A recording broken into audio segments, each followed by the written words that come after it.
this whole area off. I saw her 2 weeks ago and she was fine. She was fine. Nique Leili's body was found here. A mother found dead, covered by leaves. No clues, no evidence, just a little square of video. Smoking a late-night cigarette on the porch. The last time she was seen alive. I said, are you serious? Call the police. Tonight, 2020 takes you inside that family's nightmare. Their home mysteriously hot-wired with 21 surveillance cameras, rolling non-stop, recording everything. This is Nique. Can I help you?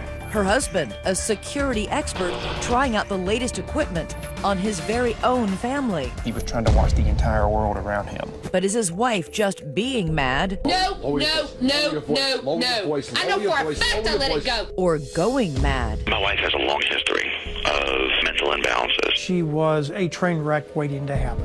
A marriage unraveling, a father under suspicion. This is really freaking me out. The media obsessed. I'm not suspicious. This woman was murdered. And 2 crucial days of tapes missing. So here's a man waiting for a crime to happen every day.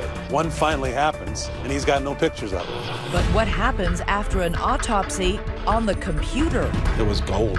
Tonight, the sergeant, haunted by the case. I made a promise to myself that day that I would never give up. The suspect's daughters defending him, taking their crusade public on YouTube. Finally time for us to tell the truth. And how it finally gets solved by a voice from the grave. I don't want any part of this freaking family anymore. What the camera didn't see. Good evening, I'm Elizabeth Vargas. Welcome to 2020 Saturday. And I'm David Muir. Right here tonight, is it a case of a father trying to protect his family or simply wanting to watch their every move 24/7? That was the question behind a sensational murder case. And tonight, that verdict is now being appealed. But here's what we want to know. What do you think? Is a new trial warranted? In court, crucial evidence centered on those private recordings taken from a sort of command center right inside the home. Thousands of recordings that took investigators a year and a half to review. But where are the missing tapes? Could they solve everything? Here's Jim Avila. What would we see if your home was being watched inside and out 24 hours a day by 21 surveillance cameras? Watching as you sat on the couch in front of the TV, unblinking as you sneak outside for a smoke on the porch. Show me where you saw cameras. If you see the front door to the right of it, basically up in the corner, there was a camera out there, up on the top eave, on the back corner of the house. Welcome to Sydney's Cove, a quiet cul-de-sac in Lawrenceville, Georgia, 40 miles north of Atlanta. A small town where the bells of the First Baptist Church can be heard in the backyard, and dinner time is marked by the rumble of freight trains. It's home to Matt and Nique Leili, their daughters Amanda and Rebecca, and Nique's older daughter Alex from a previous marriage. Why all the cameras? Matt's in the business. He sells security systems, a tech-savvy law and order guy who's become a one-man neighborhood watch. We sat down with Nique's family, her father, Doug Chatham, her daughter Alex, and sister Amy.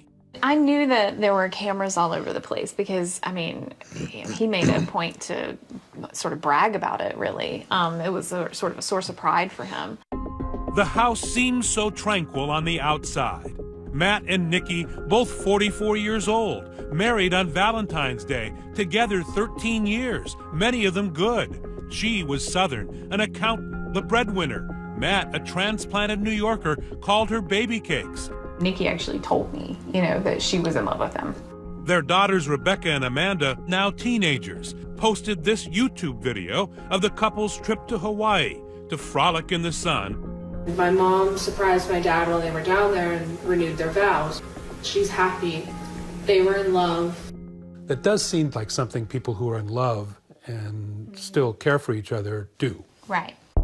But just like Hawaii's famous volcanoes, this love affair is about to blow like Kilauea in the dark of night.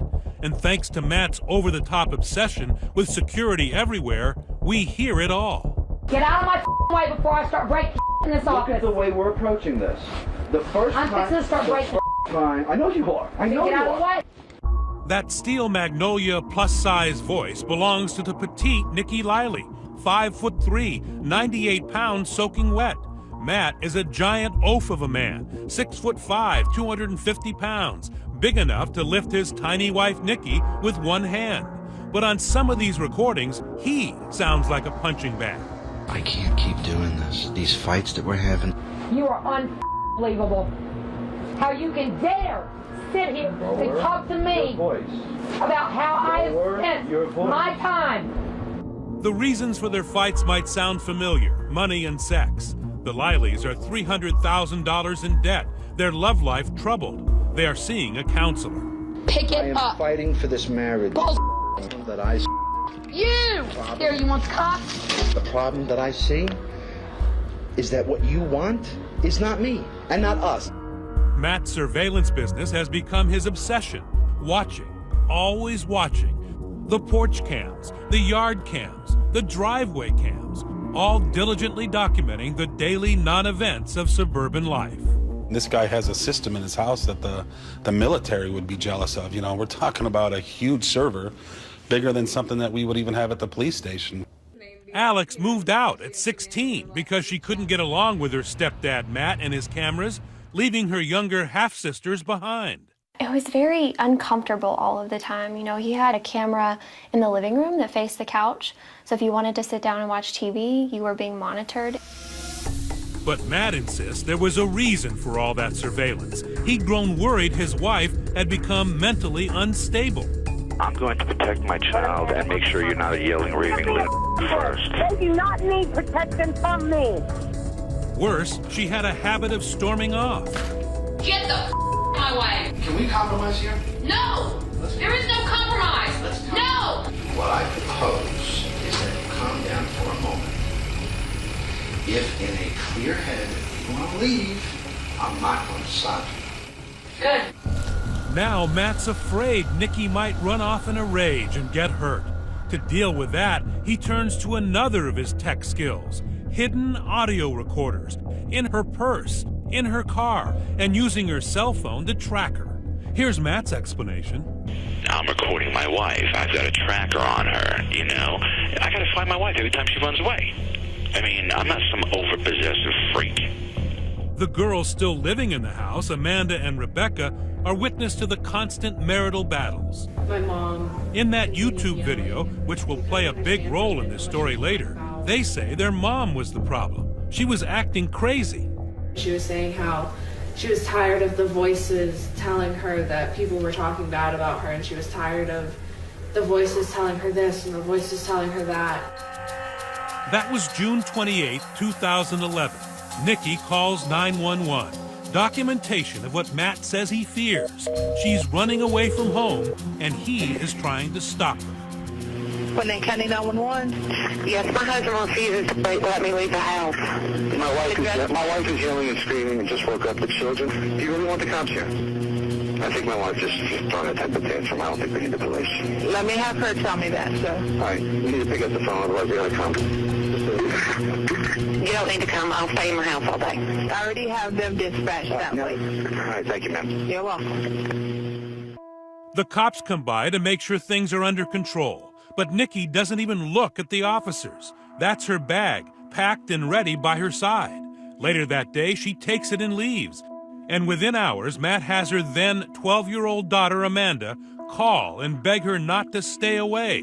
It's heartbreaking. Hey, Mommy. Hey, baby, how are you? Good. Mommy, we need to go on vacation. All of us as a family. We need to save this family. The family doesn't go on vacation. Nique comes home. They stay at Sydney's Cove, behind closed doors, with all those cameras rolling. Things seem to be getting back to normal. The family saved for 2 weeks. Until a July night, that small figure on the screen is Nique. It's date night with Matt, dinner and a movie. And later that night, the Leili surveillance cameras show Nique out on the deck for a smoke before bed. We can't tell in this tape, but the cigarette is not the only thing smoldering that summer night. Nique Leili is about to disappear. When we come back, after 13 years of marriage and thousands of arguments, Nique Leili is finally gone for good. And her husband says it's because she's crazy. Where's Nique? And what do all those cameras say about her disappearance? Stay with us.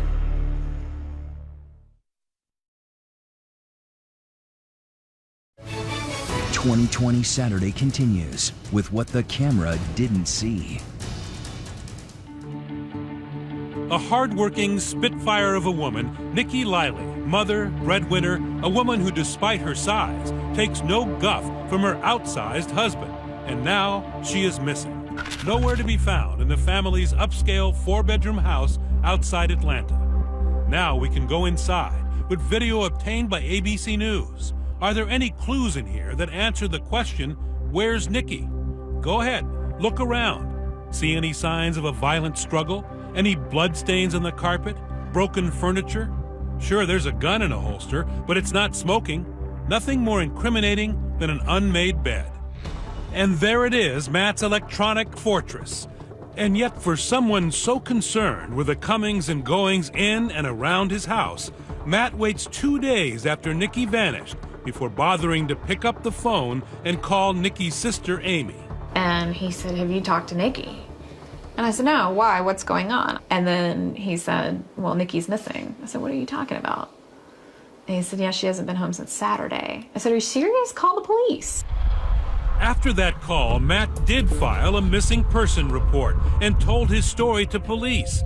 He and Nique had a fight. He slept on the floor of his office, and when he woke up the next morning, Nique was gone.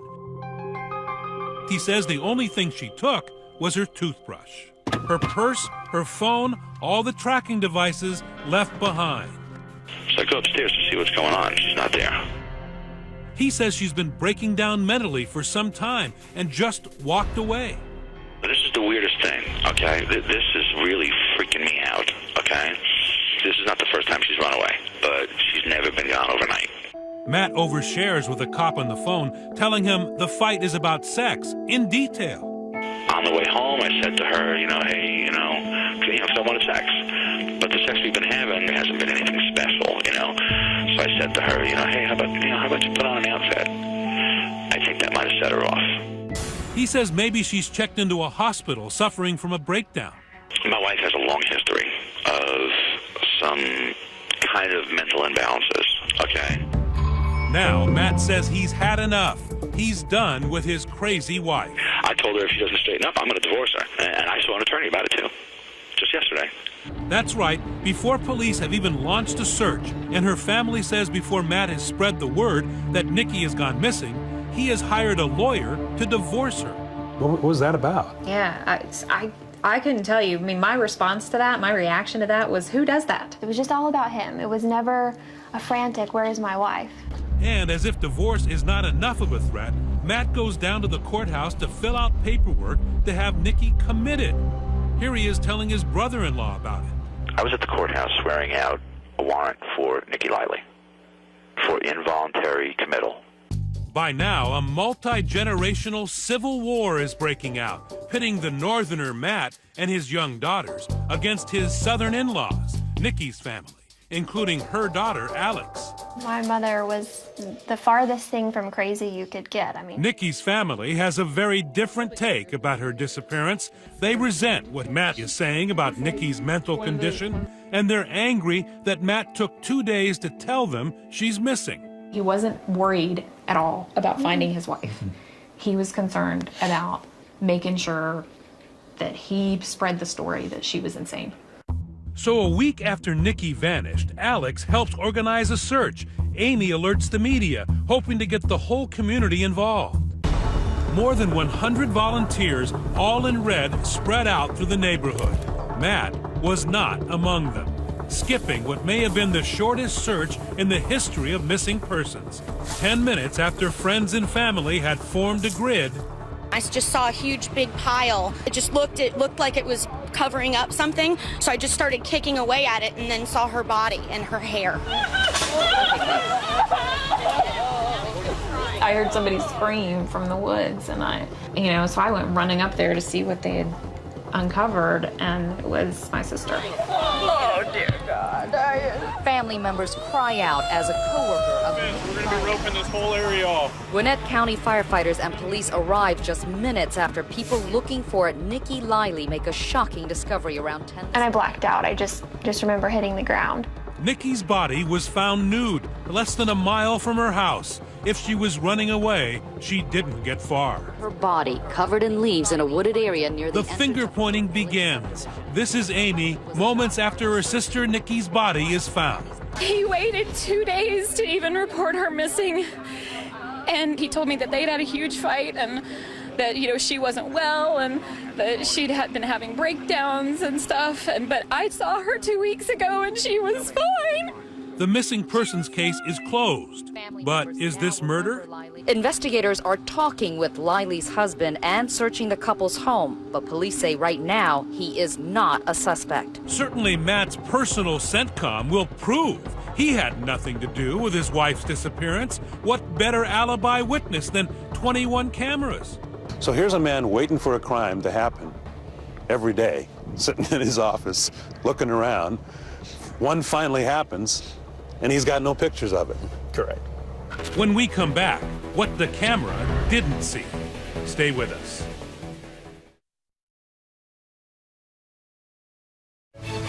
"2020 Saturday" continues with what the camera didn't see. Once again, Jim Avila. Take a good look at this image of Nique Leili on her porch, hours before she supposedly walked out on her husband Matt. It's the last picture of her alive, because believe it or not, in this house tricked out like a small casino with 21 cameras, none of them managed to capture a single image of her final exit. So did you, as an investigator, think, well, this might be easy? There's cameras all over the place. He's got a recorder here. You might get some evidence off of this. Correct. And did you ask him, can I see the night? He stated that when we came back to his office, the system was turned off. Cue the chorus, how convenient and suspicious. The most puzzling tape gap since Watergate. Only this isn't just 18 minutes. It's 2 days worth of critical video. Nowhere to be found. He would think we have it on video. I mean, this guy was serious about his video surveillance. Matt Leili tells police that after his wife had that cigarette on the porch, the last time she was ever seen, on the night of July 8, 2011, his elaborate monitoring system, designed to watch every move, simply went dark. Matt's theory? She stopped by his office where he was sleeping on the floor and pulled the plug on her way out the door, on her crazed walk into the night. Said she turned off the system. Without him knowing it? Correct. Even though he's in the room? Correct. Getting no help from Matt's cameras, investigators turned to Nique's body under the branches. The body's telling you something else. Yeah, the body's definitely telling us that she didn't walk there. The body, we're working this as a homicide. Then there's the condition of her bare feet. That's something that's very telling of, you know, of a body being placed, is the clean feet. Because if you're running around the neighborhood, you're going to get cuts. I mean, these were pristine. The nail polish is clean and not nicked up. After an autopsy, the toxicology report reveals a tantalizing new piece of evidence about Nique's last hours. In her system, they find high levels of GHB, the date rape drug. You know, in hundreds of cases, accidentals, overdoses, homicides, suicides, I've never seen GHB in a toxicology report. So that caught my attention immediately. Remember, Matt told the police the big blow-up that night was over sex. He wanted it, she didn't. But now there's evidence somehow he had his way, something he failed to mention in his phone conversation with the cops. Oh, I said, listen, okay, this has gone on far enough. All right, I'll go downstairs once again, sleep on the couch. You go to sleep. We'll talk about this in the morning. But the autopsy is most notable for what it does not reveal. The Georgia summer is a killer's accomplice. We don't have an indication at that time, because of decomp and 7 days out in July heat, of exactly the cause of death. There are no bullet holes, no knife wounds, no blunt force trauma. You thought she had been strangled, but there's no fingerprints either, right? And there's no marks around her neck. Right, because of decomp, we don't have the telltale signs of strangulation. Matt Leili is definitely a suspect in his wife's murder. In fact, the only suspect. But there is not enough evidence to charge him. Nique's family is beside themselves. Her daughter, Alex, almost feels guilty. Like there was something I wasn't doing to help fight for justice. There was something I was missing. Sometimes you just want to scream at the rooftop. He did it. Do something. Matt cuts off Nique's family, isolating his daughters. This is taking all. They skip a memorial for Nique. They don't even go to her funeral. He stops talking to police, too. Police say Matt Leili is not cooperating, refusing to meet with them. The case is growing cold, and worse yet, the day before what would have been Matt and Nique's 14th anniversary, Sidney's Cove is being vacated. Today we found 2 moving trucks in the driveway. Matt Leili is moving away from Nique's accusing family. There is no recourse, so we feel very helpless. And the questioning Georgia cops. As far as restricting his movements, we don't have any right or reason to do that right now. Starting a new life 1,000 miles away in a hilltop house in rural Londonderry, Vermont. And he's taking Amanda and Rebecca with him. Well, he's gone away, Alex, but the real downside is your sisters have gone away. It breaks my heart, to be completely honest. It breaks me down. I practically helped raise those girls. Time is moving, but the case is not. Alex, Nique's oldest daughter, is planning her wedding with no mother of the bride. The other 2 daughters are now teenagers. Sidney's Cove is foreclosed and sold off. A family divided, a case frozen in time, but not forgotten. At police headquarters, located poetically on High Hope Road, sits Sergeant John Richter, unwilling to give up on hope. He spends an entire year listening to what it's like being watched and controlled 24/7. I'm supposed to live my life running around wondering where a recorder is, what emails are being read, Who who's brought working. that on themselves? No, man. Who People brought don't that? live that way. 1,200 hours that he says revealed to him the only crazy thing about Nique was that she was married to a monster. God damn it! Damn it! Lower your voice! I am not gonna sit here and listen to this. Matt shows he's just as capable of losing his temper, and according to Nique, of using his hands as well as his voice to abuse her. If I wanted to do harm to you, I could have done it. I think I'm gonna harm you. I don't know, Matt. You tried to tonight. I did not. Bull with 6'5", 250 plus pounds, with your hands around my throat, you had me pinned to the wall. All my homicide victims over the year, I've never met anybody, but after listening to these recordings, it gave me the ability to know her. And you liked her. I think she was a wonderful person, a wonderful mother, and by all accounts, she was a wonderful wife. She just couldn't do enough for one individual. And you became determined to get this solved. I wasn't going to give up. That devotion leads to a big break, something as good as a bloody fingerprint hidden deep inside Matt Leili's computer. This was enough to tip the scales. Control-Alt, arrest. Matt Leili about to find himself in handcuffs, and his teenage daughters staying loyal to their father. How far will they go to prove Daddy didn't do it? Jailhouse phone calls ahead. Love you, baby girl. Good luck today. I love you too. Stay with us.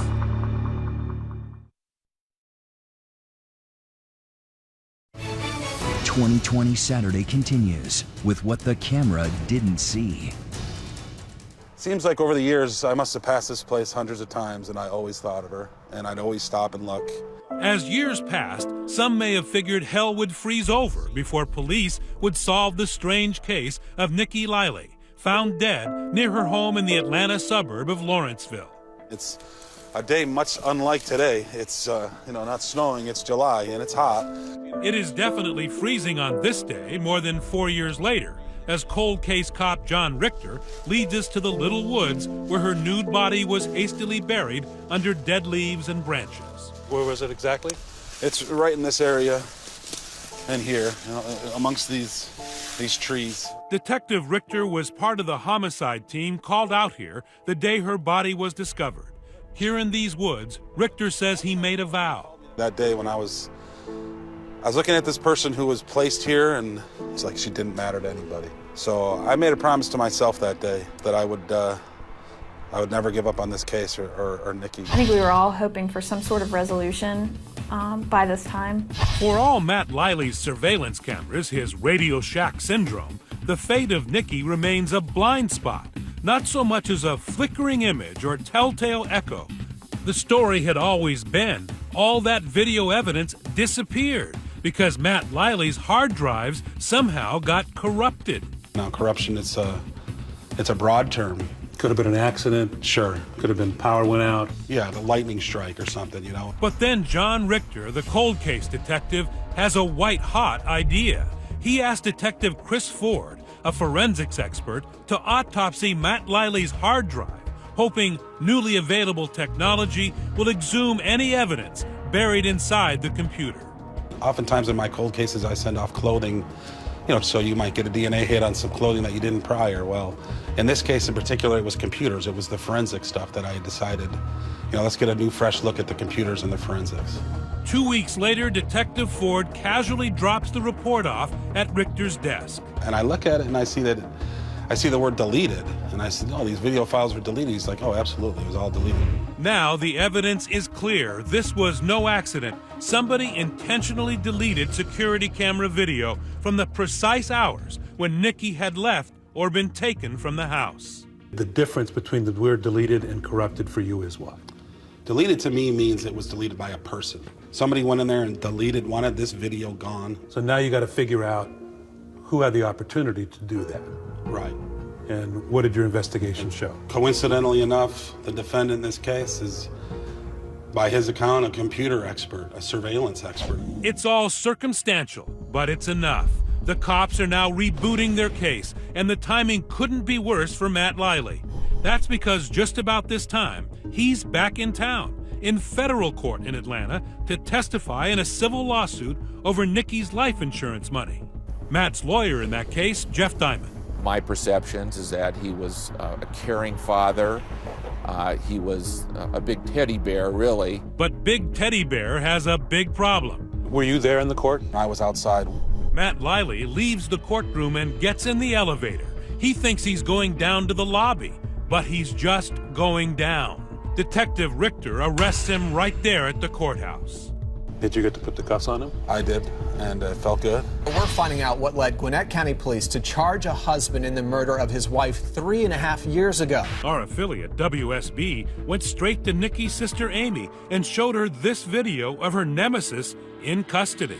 It's a thing I've kind of pictured in my mind for a while, but kind of had doubts as to whether I'd actually ever see it. Matt Leili can forget about spending that insurance money. Now he's fighting to keep from spending the rest of his life in a Georgia prison. You have been charged with murder.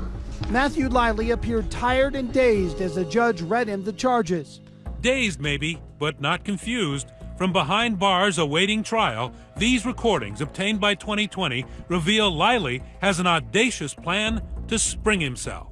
Make sure you tell people we have set up a YouTube channel to tell you the truth about what happened in our home. Okay. His secret weapon, his own daughters, Amanda and Rebecca. They get Father Knows Best instructions from jailhouse phone calls to launch a YouTube crusade to defend him against Nique's family. All these years we were told to be silent. To protect Mom's image, we can't be silent anymore. My daddy's now in jail because of these false allegations. It's time we tell the truth. That's even better. Just listen. They execute his instructions almost word for word. It's finally time for us to tell the truth and for us to call them out on their lies, and now's our chance. You know, say something insulting from this pathological lying family that doesn't want their dirty laundry aired. But the truth will come out. The family is making sure that we can't say anything, we can't argue to keep their dirty laundry from being aired. Then Matt uses his daughters to support his claim that their mother, Nique, was crazy. My mom started pacing back and forth, and she started kind of mumbling to herself. Don't forget to tell everybody about the YouTube site because we want it on TV, okay? Okay. Love you, baby girl. Good luck today. I love you too. Leili got his wish. The girl's video makes news. As focus turns on Dad, Nique's own daughters take to YouTube to defend him. The video was created by the man's two daughters. This is the teenage daughters. They made a YouTube video in support of the father. It hurt a lot. You know, they said some hateful things about our family. They painted our mom like someone she really wasn't. As the mystery of Nique's murder grips the streets of Lawrenceville, just past Scotland Yard Antiques, a street named Lucky leads to the courthouse, where the two sides of the feuding family will meet again. Happening now, lawyers are questioning the final potential jurors in the trial of a man who prosecutors say murdered his wife. Still ahead, the murder trial of Matt Leili. The star witness, the victim herself, Nique Leili, is about to speak to the jury. You threatened to kill me. And the witness who almost stops the trial with just one look. What she does that makes the jury squirm. It was probably one of the most awkward moments of my life. I wanted to turn away. Stay with us.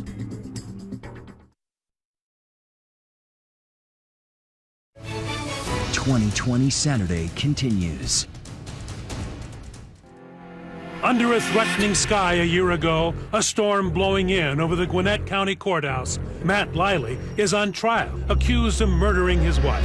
New murder trial in Georgia, where a father of two is charged with killing his wife, pretending she disappeared. Before he even calls police to report her missing, he calls a lawyer. In court, two powerful teams head to head. Prosecutor Lisa Jones. And the evidence will prove that Matthew Leili murdered his wife. Tom Clegg, Matt Leili's criminal defense attorney. He is falsely accused, pure and simple.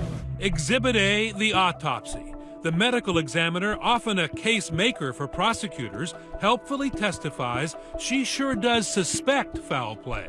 But if the jury is hoping for something directly connecting Matt Leili to his wife's death, this witness is no help. She can't even say for sure how Nique died. They don't have a rock-solid case at all here. I ruled the cause of death as undetermined. Jurors such as Kim Munster say when it comes to hard direct evidence, at least at the beginning of the state's case, they're just not hearing it. Did any of that bother you? I thought from the get-go that you had to have proof. So I was like, I need something more. I need something more. And the prosecution got an unpleasant surprise when they called this woman to the stand, Joanne Lucy, Matt Leili's ex-wife. People in the courtroom say the legal bar suddenly turns into a singles bar. No objection, but it sure looks like the witness is flirting. Okay, you're looking at him periodically. He has beautiful eyes. He's known that, and he knows that I will always look at his eyes. He knows that. Was that part of what attracted you to him to begin with? Oh yeah, his eyes, his height, his physique. Okay. Even though they'd been unhappily and briefly married 20 years before, there was still something. But be that as it may, you still can't help but look at his eyes. No, they're beautiful. That was astonishing, okay? She was flirting with him on the witness stand. Goo-goo eyes aside, Matt's former missus does manage to deliver some damaging testimony, confirming he got rough with her. He would like to push it down to the ground and pin you down. And I'm not a very strong person, so, I was easy to pin down. Juror Kim Munster. I guess she loves his eyes and loves his look, but she doesn't like the things that he did to her. Because he did some things that are very similar to what he did to Nique. Very similar. There were several nights that I would lay up at night and listen to her say, please get off of me, you're hurting me. And Prosecutor Jones has much more ammo in her arsenal. The computer forensics from Detective Richter's investigation. The cameras were working when this crime happened. Absolutely. It was intentionally deleted. But there is more. Those recordings of a marriage on the brink. Detective John Richter takes the stand to testify about the year of his life he spent listening to Nique. They give me a rare view into a victim's life and how her life was leading up to her death. And it was gold.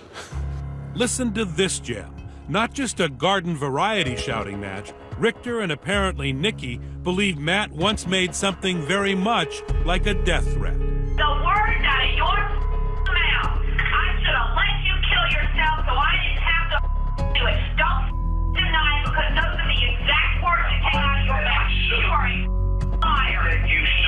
I should have let you kill yourself. Why should I bother being the one to do it? And so here is the state's theory of the murder of Nique Leili. What do you surmise did happen? After she and Matt come home from the movies, that last security camera gets a glimpse as she sneaks a smoke. Very likely, the last one of her life. He gave her some GHB just to lower her resistance level. And then, they had sex. Fed up with the fights over sex and money and terrified that his wife and meal ticket will leave with the kids, Matt Leili then makes certain his tiny wife, Nique, will never raise her voice to him again. At some point, she was asphyxiated by him sitting on her, strangling her. So he killed her with his own hands? He did, absolutely. He killed her with his own hands, with his own body. The crime scene bears no signs of a struggle. The body, no defensive wounds. But a dead wife is still a dead wife. He's got to get her out of that house because the girls are going to get up soon. He puts her in the woods like that, so now he's got to delete the video. The only video that would show how she left that house. Okay, so that's the theory. Prove it, says Matt Leili. His daughters Amanda, now 17, and Rebecca, 14, are his best weapons. They arrive at the courthouse from Vermont. One after the other, the girls take the stand to defend their father. Is this gentleman here your dad? Yes. Okay. And you love him, right? Of course. Very briefly describe the relationship that your mom and dad. They loved each other. Did they ever fight, argue? They did argue, yes. Did you ever see your dad hit your mom? No. Did you ever see any obvious injuries or bruises to your mom? No, sir. But for juror Kim Munster, just the sound of those terrible fights, Your hands around my throat. My hands were not on your throat. the despair in Nicky's voice, You don't get off, I swear to God! Get off! gave her sleepless nights. How hard was it to listen to her audio recordings? All I could think about when I would go to sleep is anytime I would close my eyes, that's all I would hear was, get off me, her screaming. There is just one more lingering question in this trial. What does Matt Leili have to say for himself? Rumors fly around the courthouse that he wants to take the stand. The judge even asks him. Mr. Leili, have you had a chance to speak with your attorney about that decision? I don't think I can do it. Okay. Instead, in closing arguments, defense attorney Tom Clegg throws his client's personality under the bus, but claims the state fell far short of proving he's a killer. He can be an argumentative SOB. He probably is pretty damn good at pushing people's buttons. What does that have to do with murder? And you need to listen to her. Prosecutor Lisa Jones has the last word, making sure the jury leaves the courtroom with Nicky's voice echoing in their ears. Welcome to my world. You killed me a long time ago. Find him guilty. Because that's exactly what he is. It's a Friday afternoon. The jury has two things on its mind: lunch, and whether Matt Leili will be eating prison food the rest of his life. But you have reached a verdict? Yes, Your Honor. The verdict and an emotional meeting. Thank you so much. When we come back. 2020 Saturday continues with what the camera didn't see. I'm told by the bailiff that the jury has reached a verdict, so we're going to go ahead and ask the jury to come in. Judgment Day for Matt Leili, accused of killing his wife, Nique. Nearly 5 years to build the case. 3.5 hours to decide it on a Friday afternoon in Georgia. This is the moment. Nicky's family, hand in hand, they can hardly wait. I'm going to ask you at this time if you would stand and read the verdict out loud. As to count one, we, the jury, find the defendant guilty of malice murder. As to count two, we, the jury, find the defendant guilty of felony murder. As soon as I heard guilty, I probably squeezed her hand so hard I'm surprised it didn't break because I was just so like, did he just say guilty? Did he say guilty? Are you sure? Oh my gosh. You got mine too. Yeah. Mr. Leili, is there anything you want to say? I didn't do it, and I'll be found guilty. Matt and Nicky's younger daughters during the trial, estranged from her family, arrive in court just in time to hear their father sentenced